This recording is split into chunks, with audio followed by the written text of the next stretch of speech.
KBLX. R&B 102.9 KBLX. Good morning, family. Nikki Thomas here. Welcome to Bayview. We have another exciting guest for you this morning.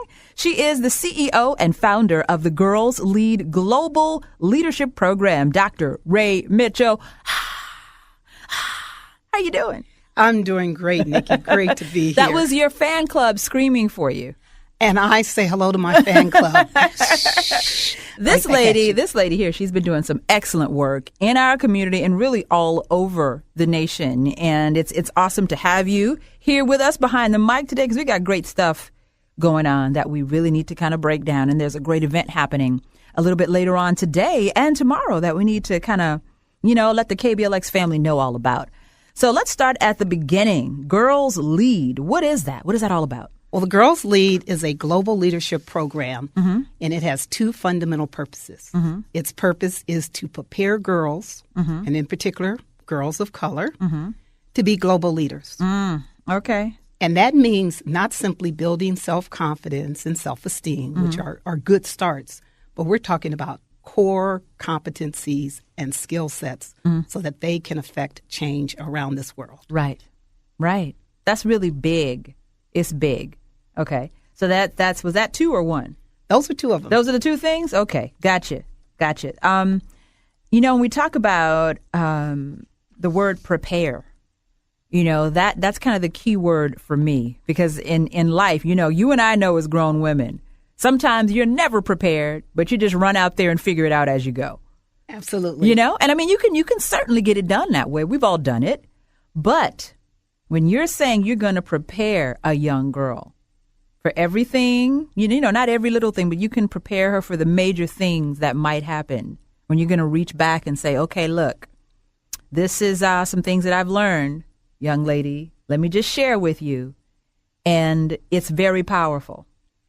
I got involved in this work by focusing on that age-old question. If I knew then what I know now. Oh, yeah. So that was the first question. Yeah. Then the second question became, what is happening to women and what is happening to women and girls of color? Yeah. And what's happening is we learn things the hard way. You can say that. Say it again, girl. We learn things on our own. We learn things the hard way. We learn things by trial and error. And many times we have to earn our knowledge, which are all fair. But what I wanted to do, when you say prepared, was to take those inside secrets that we know as mature women, right, and give those to our younger sisters earlier and earlier so that whatever lessons they learn, they're going to learn on top of that. I like that.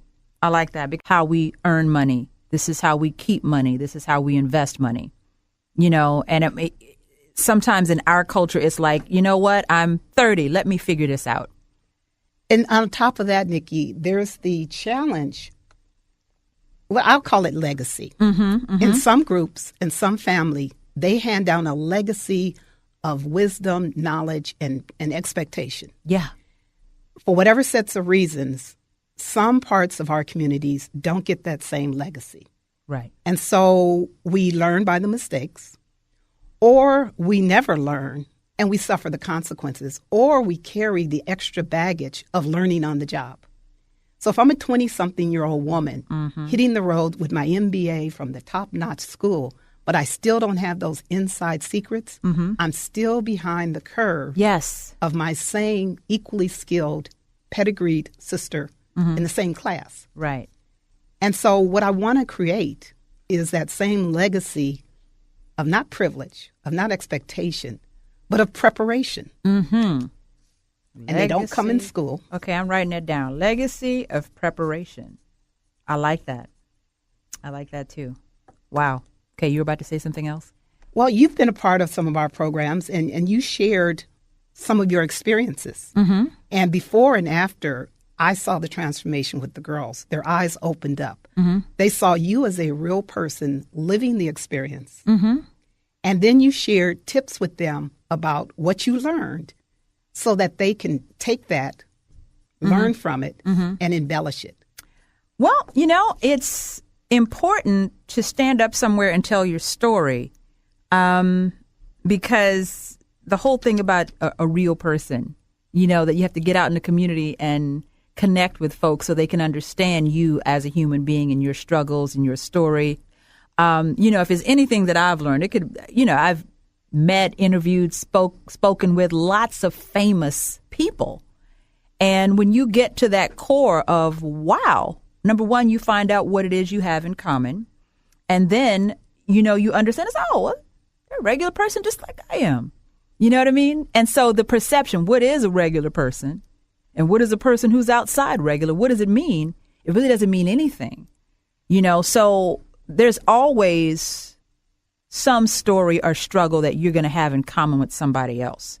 So you can't isolate the experience of being a person who's an entertainer and not being a person who's out in the community, Well, I'm going to give you a little bit more credit for the work that you did. Okay, what? And it's important because what I try and do when we invite people like yourself to participate with the girls is they not only need to see that you are an authentic, real person, but they also need to figure out how your strengths can be replicated in their strengths. Right. And that's what's missing sometimes when you talk about an orderly connection between those who have achieved and those who want to achieve. And we don't spend our time talking about stuff. We spend our time doing things. Our girls don't learn about leadership. They do leadership. Right. They put it on the line. They ask for things. They approach people, and they can hear no or they can hear yes. Yeah. But real people live real lives. And so people like you and other accomplished professionals, men and women, can help this issue by being accessible, not to just the chosen, and whatever that means, but to every person who has an opportunity in her future. Right. Because it doesn't matter where she's been. It only matters where she can go. Right. Right. Yeah, I don't know, we do that often as human beings. You just, there's imaginary, I was going to say barriers, but it's an imaginary barrier. It's all perception. It's all illusion, all of it all the time. And the thing is to make, especially young girls, because we're talking about young girls today, but understanding that all this it's a choice. When you say, I want to achieve something and I'm going to do this, that's a very simple choice. Now, the work is not simple, but the choice is very simple. I'm going to be this, and you set out to do it. And really what I'm saying in a nutshell is that it's a simple thing as far as the process of making the decision. So the accessibility, I don't know. And to me, there really is no big difference. When you say achieve or not achieve, that's a choice. It's a choice. Well, it's a choice, and it's also a opportunity literally to be squandered. So many times we're told, either as women or women of color, that we have to earn our way to success. And you do. Yeah, and the word struggle. And struggle. Yeah. And it's only available for the few and not the many. But I want to flip the script, and in fact, I want to abandon the script.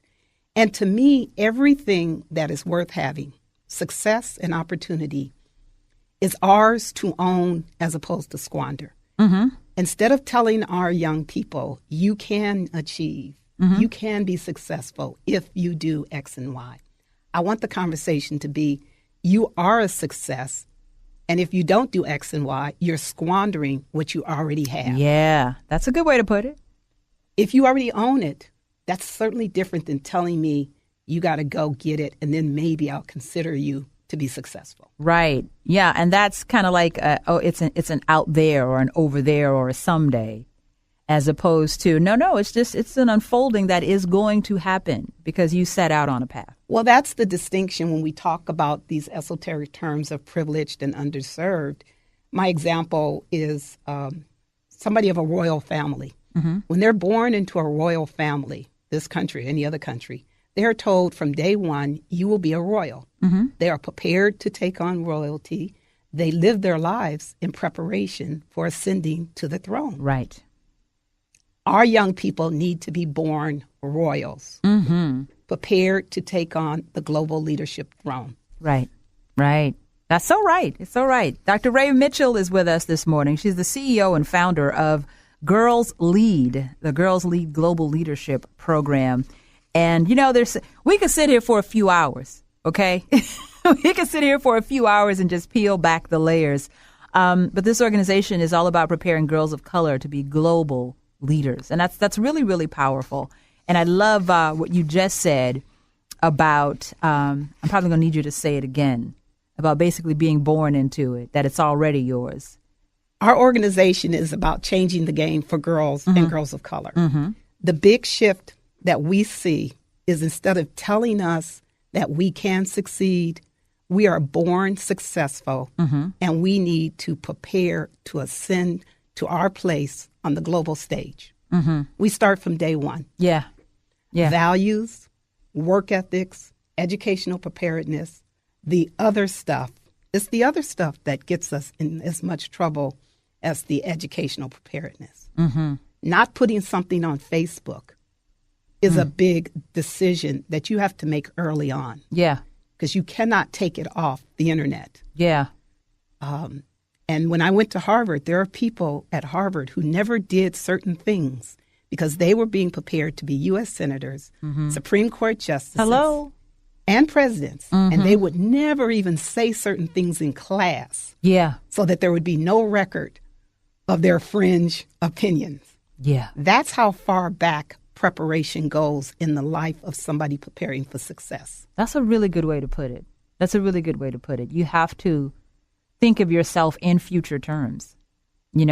It's like me looking back on this in 10, 20 years. Do I want to look back on this? And what effect is it going to have?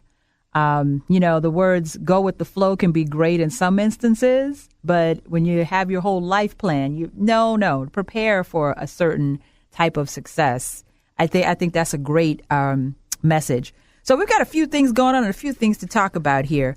So let's talk about this campaign we got going on here. Tell us a bit about this. Is it Ban Bossy? Well, just in a nutshell, as you know or may know, it's been getting a lot of media discussion. The Girl Scouts of America, right, in conjunction with Sheryl Sandberg. Yes, Facebook. I love her. I got her book. Her book is off the chain. Absolutely. And they wanted to take the conversation further, from lean in to what about girls? So they started this campaign, which is being promoted nationally. Beyonce, Condoleezza Rice, some hard, heavy hitters stepping forward to start to deal with the use of the word bossy. When used against girls, it's a derogatory, demeaning, hold you back connotation. Undermines confidence, etc. is their position. It's drawn a lot of conversation in a lot of circles. One says you can't eliminate a word. It's just a word. That's a summary. Right. The other says it's a feminist movement, and I don't mind being called bossy because I'm the boss. Right. And, of course, that's a general conversation. Where I want to talk about it is when we as women of color join the conversation. Because we are part of the global population of women. And we share both gender, but we also share race. We share class. We share privilege. We have a wide range of deep issues that the word bossy, it just isn't necessarily the first problem we have. You can say that again. And so I joined the conversation because we are women. And I am concerned that our girls are being given the wrong message about standing up, speaking out, and taking charge. But I want to say the issue is much more complex than banning a word. Right, lots of layers in there. And I think that's where we need to assume this conversation is trying to take us. These are smart, brilliant, bold women doing good things. However, now it's our part as women and women of color to take the conversation to a deeper and more profound level. Does banning the word bossy change our experiences? Maybe so, maybe no. But is that a distraction from dealing with the underlying attitude? You can call me anything you want, as you just said. Yeah. But I need to be an effective leader regardless of what you call me. Yeah. I can't be put into a sound room where all the niceties are uttered. If I can't lead, I can't lead. If I'm a bossy leader, meaning inadequate, I'm an inadequate leader. Right. And not calling me inadequate doesn't do me a service. So I think we got to peel back what's going on with the campaign and say, how do we take it forward? Yeah. How do we use it to do new launch points for our women and girls? Yeah, there's like I said, lots of layers. Probably one thing coming to me is not just the word bossy, but the fear of the word bossy, or the fear that whatever might come out of somebody else's mouth is going to affect your agenda. Yeah. You know? So we also talked about the word struggle and also earning, your place. After you've done all those things, after it could be a grown woman or a young girl. If there's a young girl, she's in school, she's, busting her tail to make these grades and be a leader in her class. There's not a word that should be fearful. There couldn't be a word that would make me intimidated by what you have to say. Look at my accomplishments. You can call that what you want. I know what it is, and I know what the agenda is. But, I understand, creating dialogue around anything is really the important part of it, and then when you've got folks like Sheryl Sandberg and the Girl Scouts and Beyonce, okay, whatever they want to talk about, let's just jump in there, Those are important voices, and I don't want to understate the importance of the work they're doing, but I do want to emphasize every person, every woman and every girl needs to tell her own story. Yeah, absolutely. And the word bossy may mean something or it may mean nothing. However, what I think the campaign is doing well is raising consciousness. Secondly, we talked about fear. And in one of my books, which will be at the book event, there's a chapter on transforming the fear factor.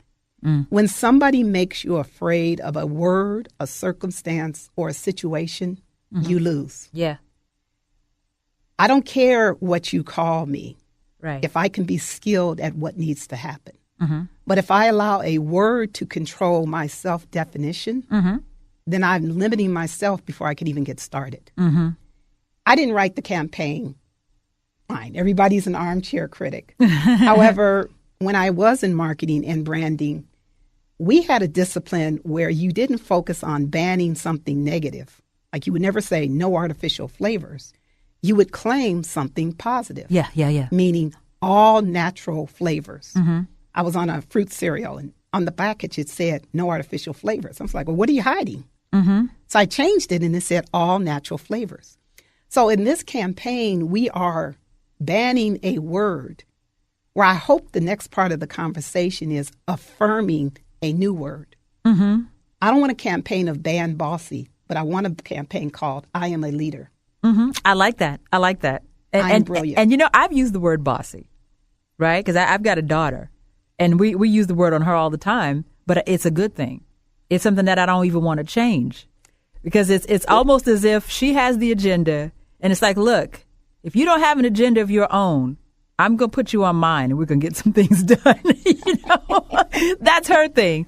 And I love that about her, because when you have a young woman, when they have that big giant will to succeed, and not only succeed, but just to be heard. You know what I mean? Well, you just hit a flashpoint in the conversation.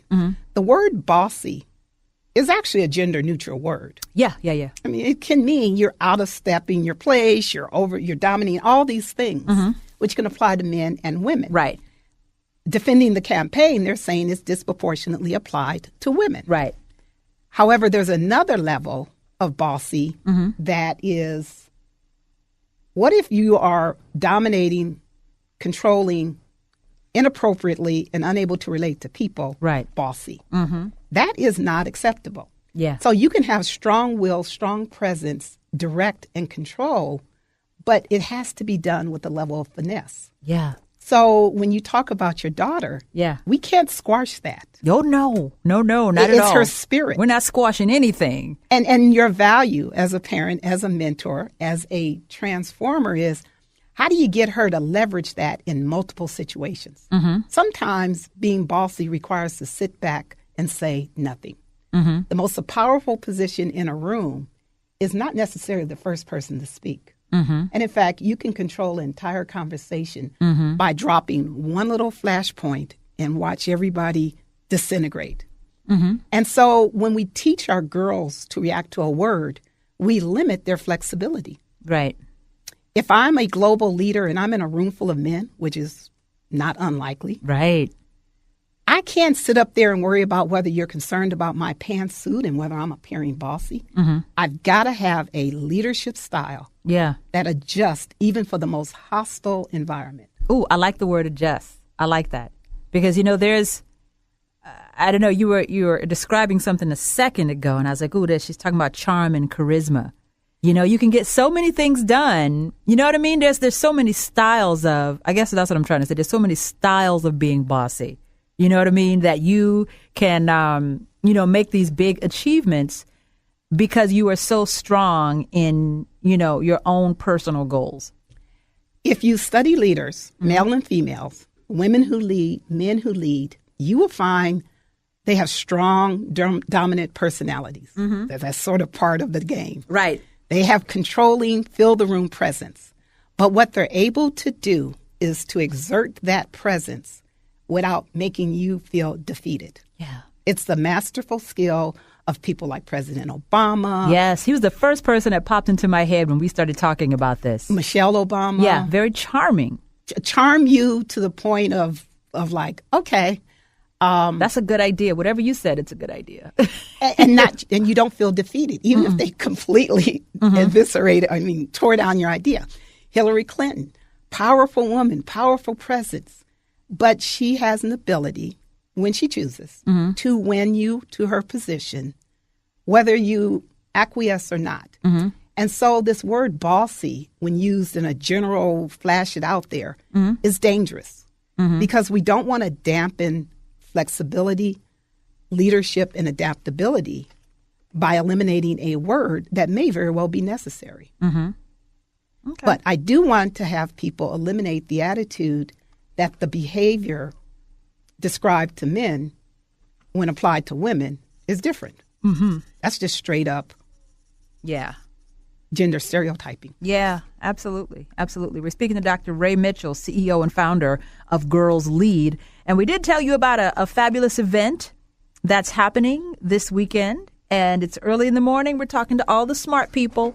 Smart people wake up early in the morning and make their agenda for the day or for the weekend. So we're catching a lot of great folks at a really good time. So let's talk about what's happening today and why we should be a part of it. Well, first of all, today we are doing a book signing and a Meet the Public event. It's at the Barnes & Noble bookstore in Walnut Creek, California. We start at 11 a.m. We go until 3 p.m. We have some girls that are not bossy, but they're leaders.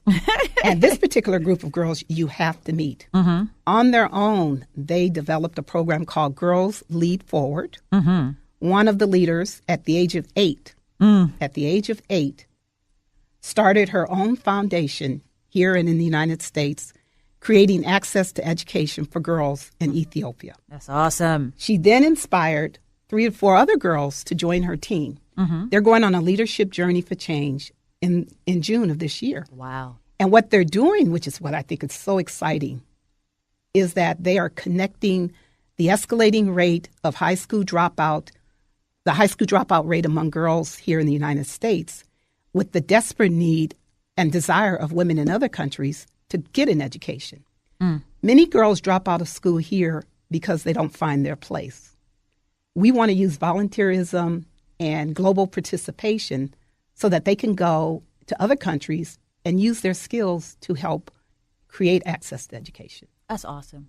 So these are girls in action. They're not bossy. They're global leaders. Come out and meet them so you can see what a girl can do regardless of the label. That's so awesome. That is so awesome. Wow. Okay, so let's get all the information we need here. So, again, this is happening today and tomorrow, 11 a.m. to 3 p.m., correct? At the Barnes & Noble's, 1149 Main Street in Walnut Creek. You can meet the team of girls raising money to help the girls here in the USA and in Ethiopia. This is so awesome. That's when you make it global. You got to connect the dots. Oh, yeah. And we're gonna have a little global party. Mm-hmm. We have giveaways. Mm-hmm. We have some free T-shirts. Awesome. These cool T-shirts like the girls have on? Are those? We have some of those. Yes. Those are awesome. We have some that are even cooler. Mm-hmm. And does these shirts say movement? We are the movement. And that's one of my favorite words. That's when you say you get some folks together, we've got this agenda, and we want everybody to understand and be aware, and you create a movement. That's the best thing ever. And what's brilliant, this is the product of these girls. Mm-hmm. I had no hand in this. Right. They came up with their own concept, their own mission. They're raising their own money. Mm-hmm. For this event, Barnes & Noble will dedicate a percentage of your purchases when you use the coupon code that you can get in the store to their journey.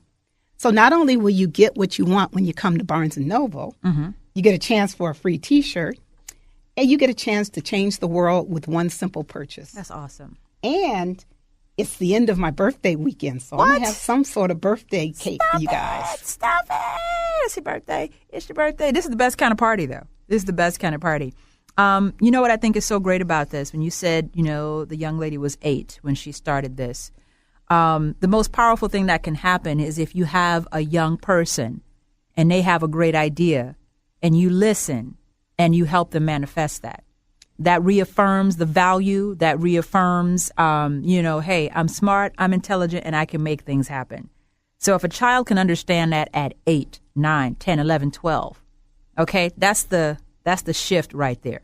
And Helen, her name is Helen Casa. She's a beautiful young lady, too. She's beautiful. She's my little charm. We met with the ambassador of Ethiopia in a private dinner, and he said, she's a mini Dr. Raye. And I said, I would take that as a compliment. That's a compliment, honey. That's a compliment. Making things happen now. And he dubbed us the dynamic duo. But Helen and her young girls, Vanessa Smith and Jasmine Jones and Sophie Dahl, these girls have tremendous courage to put their name behind something they're committed to and to ask the public to support them. Right. Not even grown people have that much audacity of commitment. Well, and back to the word movement. It's so powerful as a movement, when you say you're starting a movement. But also, this is the thing that keeps life great. When you say, I'm going to take action every day, that I'm going to keep moving every day. When you're saying, hey, I'm going to move my body to make sure that my body is functioning and vital every day.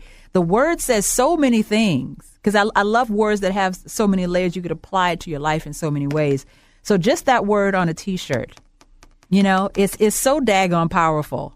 I'm telling you, we had a leadership training course, and a year ago, they did not even know each other. Mm-hmm. So here you have girls who come from different backgrounds, who came together, formed a vision, formed a message, unified the message, created a cognizable message that even you find compelling. Yes.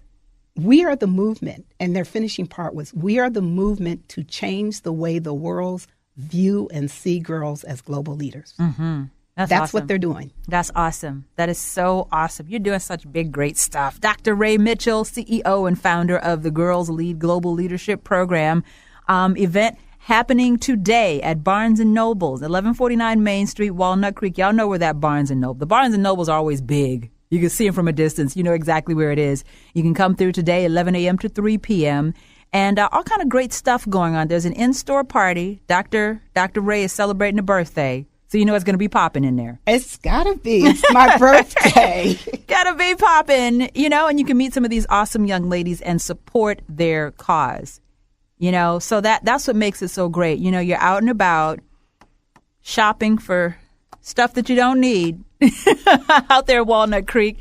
Come through and support. You can also visit our website for these girls. It's Girls Lead Forward, which is www.girlsleadforward.org. There is an online coupon code where if you can't make it to the store, if you use the code during the weekend, every purchase will come back to help this program, these girls, and change literally somebody's life here in another country called Ethiopia. That's awesome. That is so awesome. Dr. Raye Mitchell from Girls Lead. You can go to girlsleadforward.org for more information about the event that's happening today and tomorrow at the Barnes & Noble in Walnut Creek. Time flies when you're having fun. Is there anything else you wanted to let us know about before we wrapped up today? Oh, we have cake. Oh, cake is always a good thing. So we will see you a little bit later on today and tomorrow. Come through, support, bring some folks with you and support, and really make it a party so we can celebrate Dr. Raye's birthday and all this great stuff going on with our girls, creating leaders, global leaders. Well, it's a wonderful thing to just have everything. You're a leader and you're just all beautiful and radiant and everything. And we're so proud of the work that you're doing here in our community. The girls matter. Yes, they do. Absolutely. Dr. Raye Mitchell, I'm Nikki Thomas. Thank you for joining us, family. This is Bayview. R&B 102.9 KBLX.